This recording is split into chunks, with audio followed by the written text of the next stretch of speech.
Hi, I'm Ben Ripple, founder and CEO of Big Tree Farms.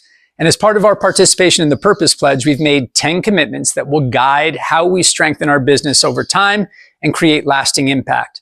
Today, I'd like to share how Big Tree Farms is approaching our 8th commitment, climate action. One of the things I've learned over the years is that climate change is not something we just read about anymore. For those of us who are working directly in agriculture, we're seeing the impact in real time. Over the past 2 decades, working alongside farming communities across Indonesia, we've seen changing rainfall patterns, longer dry seasons, and increasingly unpredictable weather. Those changes not only affect the health of the land, but the livelihoods of the people who depend on it. For us, climate action means recognizing that if we're going to call ourselves a regenerative business, then we also have a responsibility to reduce the parts of our own business that contribute to climate change. For more than 20 years, we've focused on building regenerative agroforestry systems that protect biodiversity, improve soil health, and create better livelihoods for farming families. And during that time, we've learned that regeneration does not stop at farm gate.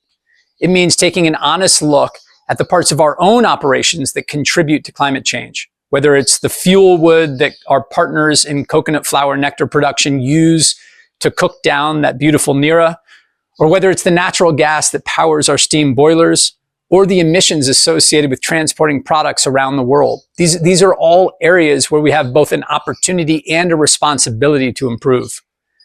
The Purpose Pledge gives us a framework to become more intentional about that work. It helps us to understand our climate impacts, prioritize where we can make the greatest difference, and develop measurable plans to reduce those emissions over time. This year, our focus is on understanding our full climate impact.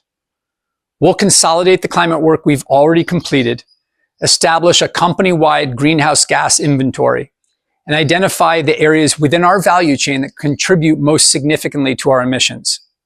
That will help us understand where we have the greatest opportunity to make meaningful improvements.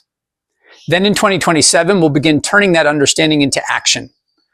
We'll improve the accuracy of our emissions data, develop formal emissions reduction plans for the areas where we can have the greatest impact, and begin directing long-term investment toward projects that will help reduce our climate impact. By 2028, our goal is to begin implementing those reduction plans, establish a long-term climate investment roadmap, and demonstrate measurable progress against the baseline we've already established.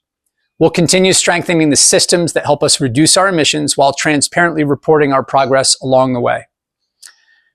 You don't have to have all the answers before you start taking responsibility.